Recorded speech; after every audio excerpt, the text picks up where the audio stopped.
Well, today I celebrate 20 years serving as a pastor in church ministry at the same church. So many friends and pastors have asked me, how did you do it? 20 years in the same church?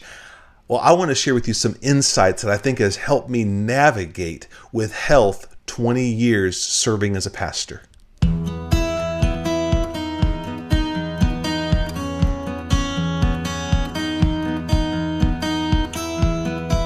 Hey everyone, my name is Matt. I'm a pastor in church ministry, and welcome to my YouTube channel, Pastor to Pastor, speaking to the calling in your life to build God's church. Would you subscribe to my channel and share this with a friend that you might think will be encouraged by what I'm sharing? And today I'm kind of home from work, and I'm celebrating because today was my 20-year anniversary as a full-time pastor at the same church, my home church, Christ Fellowship, right here in South Florida. And I'm also excited because in 2 days, my wife and I get to go to Georgia to see my son graduate from Army Ranger Selection Program. He made it. Grueling, intense process, and my son overcame, and it was his calling. And so all of us are going to drive up and spend some time with him. So I'm celebrating. I got my favorite drink here, a good LaCroix, and I'm just celebrating 20 years that God has helped me. And I had so many pastors and peers, teammates that took time to celebrate me and honor me. They had balloons in my office, and they had cookies and gifts and handwritten notes and hugs, and I feel so celebrated and honored by my team. And they were asking me, how did you do it? I mean, 20 years is a long time. Almost like, how did you do it? Because we know people who go into church ministry, whether as a volunteer or as a staff person, and they'll do it for a season, but 20 years, no way. They come and they go, and ministry is tough, or it wasn't what they thought it was. It's a disciplined life. It takes commitment. It takes skill level. And so I maybe started to think, I had a long day of meetings, but now that I'm home thinking about it, I thought, man, what was it that helped me navigate that with health? 30 years married to the same wife, beautiful family and children. I was able to be healthy physically and financial management and do ministry with joy. And so I just wanted to share a couple of insights that I think has helped me. And the first is that I kept trying to widen my perspective. That when I started out as a younger leader and a newer leader, it was all about my goals, my gift, and my campus, my people. And as I've gotten older and been there longer, I've had to stretch my perspective to see more. That it wasn't just about my goals, my initiative, my gifts. It was about the bigger picture, the bigger mission that we all are on as one church with many campuses, one church with many teams. And listen to this, one pastor working with many pastors. I think that in the early days, I would, in an effort to try to hit the goal, build the ministry, build teams, on the way, I would have collateral damage. I created organizational disruption, let's just say. I caused a lot of pain for a lot of people and got my hand slapped a lot. And I think it's because I didn't intend to mess up people or be rogue or rebellious. I just was so focused and impatient and ready to go. And as I've gotten older, I've learned to sometimes slow down and consider what the priority is of this team over here, like our finance team.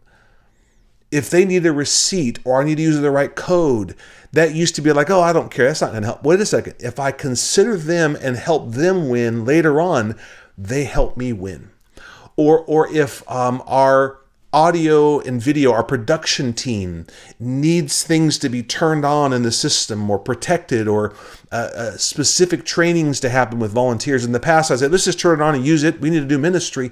But that was being inconsiderate of our production team who took very seriously the management and the stewardship and the organization of all the equipment so they could serve us. So whatever ministry you're in, whether as a volunteer or as a staff person, I know you have goals. I know you want to get there. I know there's the pressure to perform, but I would say pay attention to the other teams, the other processes, which doesn't feel like it's helping you at all, or there's no advantages to you personally, to you and your team, and serve their process. Be considerate. Get them the details and the follow through on that. Communicate well with them early on what's happening. Bring them along the process. And what happens is your voice of influence increases. Your credibility with people grows because they can trust you and they know your heart. So here's why. So when I've got to ask them for something, or I've got to disagree with them or push them on something, because I have had a process of consideration, respect, follow through, and serving their priorities, they're more willing to help me in my priorities. That's the first lesson. The second lesson that's helped me in 20 years of ministry is you have to have an inner circle. You'll have a lot of friendships and teammates and different levels and layers of trust and intimacy with that. But I've always been a relational person. So everywhere I've been, I've always had good friends. A lot of guys that are my buddies, and even some ladies that I've built great relationships with. But I've had a tribe or an inner circle of some guys that I just kind of fell upon. They were in ministry with me and building church, but we just had common mission, common heart, very different personalities, but they play golf, I play the piano, but they drive trucks, I drive Lexus. we tease each other, we're so different, but we are similar in want to be fathers, want to be faithful husbands, want to be men of God, want to build the church, want to be sacrificial, want to do things with excellence. And so those friends, an inner circle that is even more close and intimate, that really has remained through the years. What I've seen with a lot of newer ministry leaders or staff people is they're kind of walking around alone. That they're at a staff meeting or at a gathering or on a team, and there's tribes and those little connections, and they're kind of like a lone wolf, kind of going from place to place. And they do have relationships, but relationships are surface. And they're a level one leadership, a level one relationship. And they don't really have a level 2, level 3, level 4 relationship. And that's the Jesus model, isn't it? He had the 120, he had the crowd, he had the 12, and then with that, he had the 3. And even with the 3, Peter, James, and John, there was John that he was especially close to. And so I think that Jesus model is so important. You can't be a lone wolf in ministry.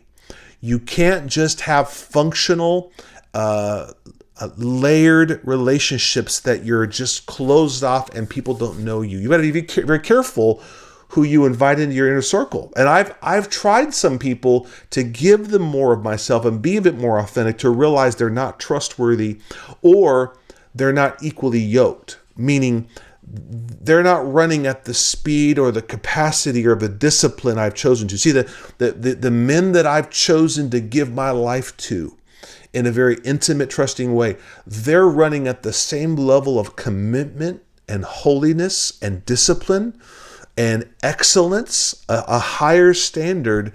And so I think if you're a woman, you need to find some ladies and pray for them. God, give me that inner circle of ladies. As a guy, give me those guys that you can run with, that there's a text string with, that you're checking with. We talk all the time, and we're as busy as can be, and we're at different places, different jobs. But even today, we just talked, and they celebrated me. And so I think that's the second thing is have an inner circle.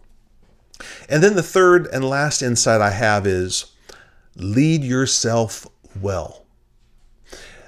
Sometimes we go on a staff at a church or we're part of a ministry, and especially when it's a ministry with pastors, and there's care in groups and classes and celebration and pray for you, we kind of are assuming that the pastor's going to take care of me, that someone's looking out for me, someone's leading me, someone's going to invest in me. How many times have I heard, I don't get pastored? And what they're saying is no one is paying attention. No one's considering me. No one's investing in me. And we at our church have a beautiful culture of investment. I told you about it today. I've been invested in. But what I've learned is the higher you go in responsibility, the less you should expect to be invested into. That now you're not the one being invested into. You're the one being leaned on by the people above you to be the investor, to shepherd, to care, to celebrate. So it's not that we don't need people above us and around us to care for us. But what I've learned is I don't expect it. I'm not disappointed if my senior pastor or my boss or other people aren't thinking about me 24/7. Because they have their own families, their own issues and fears. And so what I've learned is I take responsibility for my own holiness, my own boundaries, my own health and marriage, my own regulation of my attitude or my thoughts. I pastor myself well. David said, I encourage myself in the Lord, strengthen myself in the Lord. And while I think we should find mentors and all this, don't be depending on other people to mentor you or pastor you. Lead yourself first. Because the Bible says that before you could be qualified to lead others in the church, lead yourself well, lead your marriage well, parent your children well, and then that qualifies you to lead others well. Well, I'm celebrating 20 years, and I hope someone said 20 more years. I don't know if I want to do 20 more years. Maybe 10 if I'm lucky. But I'm thankful for the church. I'm thankful for my home church, Christ Fellowship, and Todd and Julie Mullins, our senior pastors, who I love, and they love us. And I want to tell you, you can last in ministry if you'll lead yourself well, if you'll find that inner circle, and if you'll keep widening your perspective of the one church, one mission with multiple teams and leaders working together.